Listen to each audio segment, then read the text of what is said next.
नमस्कार दोस्तों। तो आइए आज हम जानेंगे आलू का होलसेल बिज़नेस कैसे शुरू करें इस बारे में। यहाँ यानी कि Pareto wholesale business idea in India. तो आलू का होलसेल बिज़नेस शुरू करने के पहले आपको कुछ बेसिक जानकारियों की आवश्यकता पड़ेगी। अब ये बेसिक जानकारी मैं आपको पूरी तरीके से दूंगा, इसको आप अच्छी तरीके से समझने की कोशिश कीजिए और कुछ प्रॉब्लम आने पर आप इसमें कमेंट बॉक्स में मुझे लिख सकते हैं। तो मैं अपनी तरफ से जो भी सहायता प्रदान कर सकता हूं वो आपको इन्फॉर्मेशन के रूप में प्रदान करूंगा।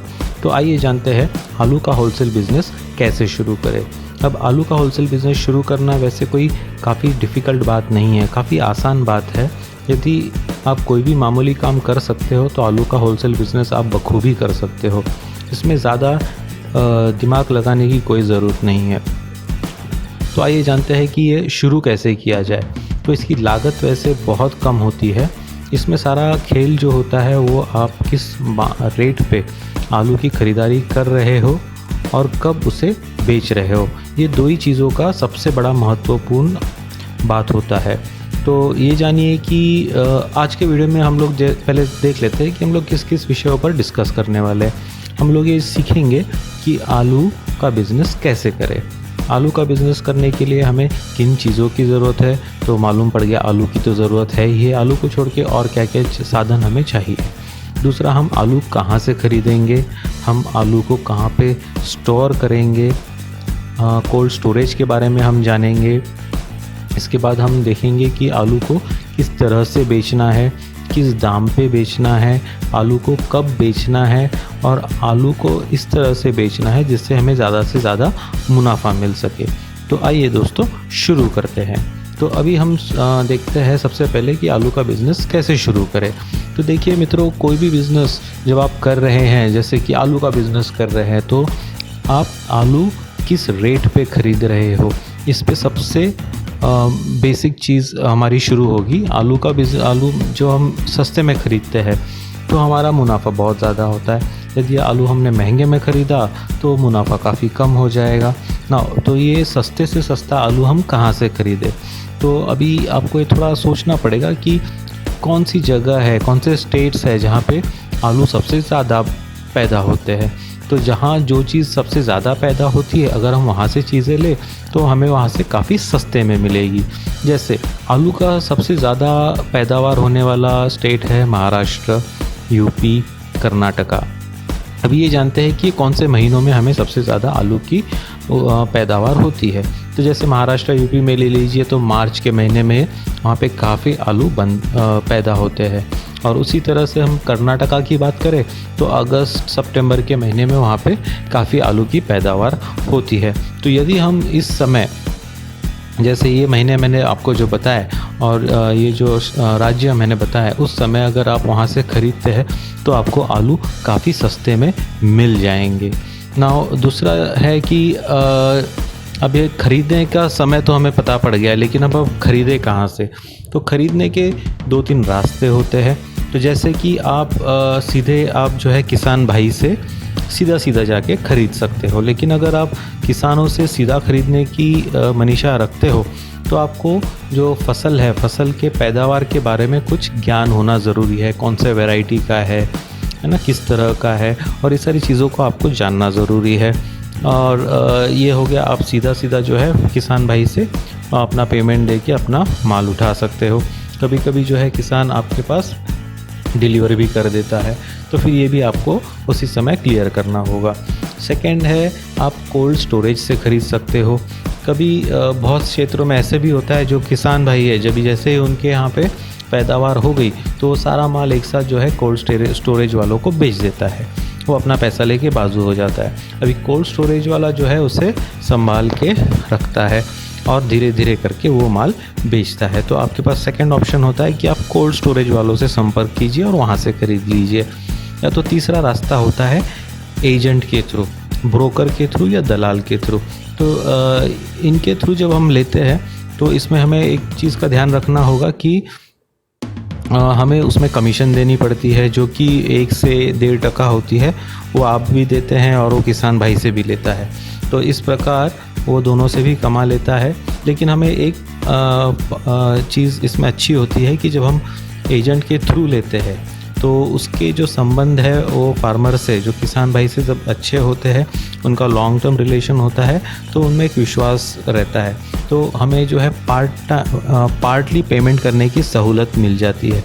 पार्टली पेमेंट मतलब जो है आप एक फिक्स्ड जो अमाउंट है, मान लीजिए आधा पैसा जो है आप माल खरीदते हैं तभी लेंगे और आधा पैसा जो है आप कुछ समय के बाद देंगे। ये आपको ब्रोकर के थ्रू जब आप खरीदते हैं तो ये सहूलियत मिल जाती है, क्योंकि किसान भाई ब्रोकर को पहचानता है, आपको नहीं पहचानता है, तो वो विश्वास के ऊपर होता है।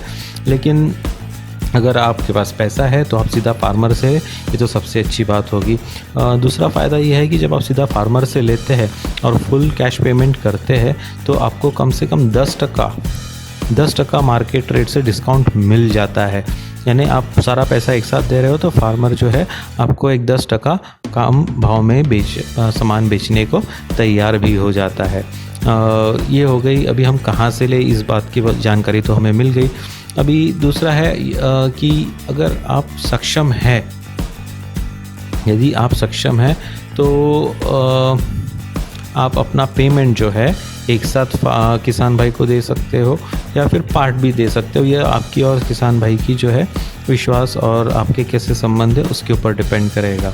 आइए मित्रों, तो अभी हम ये जानते हैं कि यदि आपने आलू के होलसेल बिज़नेस को शुरू करने का तय कर लिया है तो आपको किन किन चीज़ों की ज़रूरत पड़ेगी। सबसे पहला था तो आलू के बारे में मैंने आपको बहुत सारी चीज़ें बता दी है। अभी हम जानेंगे हमें और किन साधनों की ज़रूरत पड़ेगी। तो इनमें सबसे पहले होता है हमें एक जगह लगेगी। जगह एक शॉप के रूप में होती है और एक गोडाउन के रूप में होती है, ठीक है। दूसरा, आपको जीएसटी नंबर लेना अनिवार्य है, उसके बिना आप ये काम नहीं कर पाएंगे। और कम से कम एक स्टाफ होना काफ़ी ज़रूरी है। यदि आपके पास कोई पिकअप अवेलेबल है तो बहुत अच्छी बात है, नहीं है तो आप बिज़नेस के समय उसे रेंट पे भी ले सकते हो। तो इसकी लागत आप गिन के चलिए 1 से 4 लाख रुपए तक की लागत होती है और 1 से 4 लाख के करीब रुपए में आप ये बिज़नेस बखूबी शुरू कर सकते हो। तो अभी जब आप ये बिज़नेस शुरू करेंगे तो आप कुछ बातों का ध्यान ज़रूर रखेंगे, जैसे कि जहाँ पे भी आप शॉप आपकी ले रहे हो वो कोशिश कीजिए कि मार्केट प्लेस के नज़दीक हो, क्योंकि वहीं से सब्ज़ी भाजी वाले जो होते हैं वो आपसे इजीली माल ले सकते हैं। दूसरा, आप मार्केट प्लेस में लेने की वजह से आपकी दुकान बहुत लोगों को दिखती है, तो उसकी वजह से बहुत बार रिटेल भी आपका चलते रहता है। तीसरा, जो रेस्टोरेंट्स वाले होते हैं वो मार्केट प्लेस के इर्द गिर्द ही होते हैं और रेस्टोरेंट वालों को डेली आलू की ज़रूरत पड़ती है, तो वो आपकी अगर दुकान दिखाई पड़ती है तो वो आपसे सीधा माल ले सकते हैं। आपको एक चीज़ का और फ़ायदा होता है कि जब भी मार्केट प्लेस में आप आते हो तो बहुत बार जो है ये शादियों का जब माहौल चलते रहता है तो शादी के वक्त जो लोग ख़रीदारी करने के लिए आते हैं तो मार्केट प्लेस में ही आते हैं।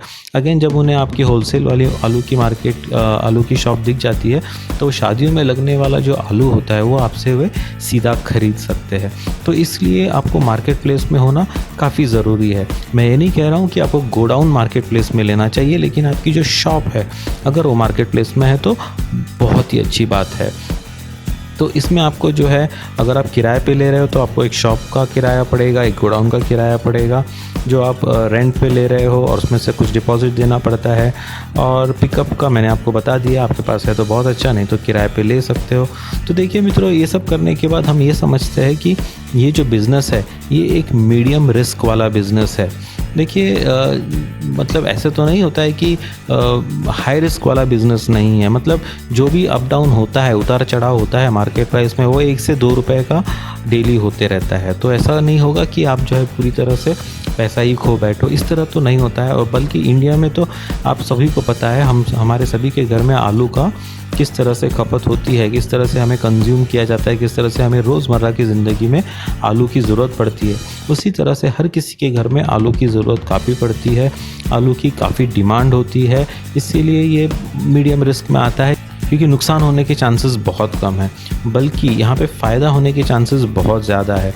अगर आप सच में ही फ़ायदा और बढ़ाना चाहते हो तो कोशिश कीजिए कि आप अपना कोल्ड स्टोरेज बनवा ले, अगर आपके पास उतने पैसे हैं तो आपका जो कोल्ड स्टोरेज को देने का जो पैसा है वो भी बच जाएगा।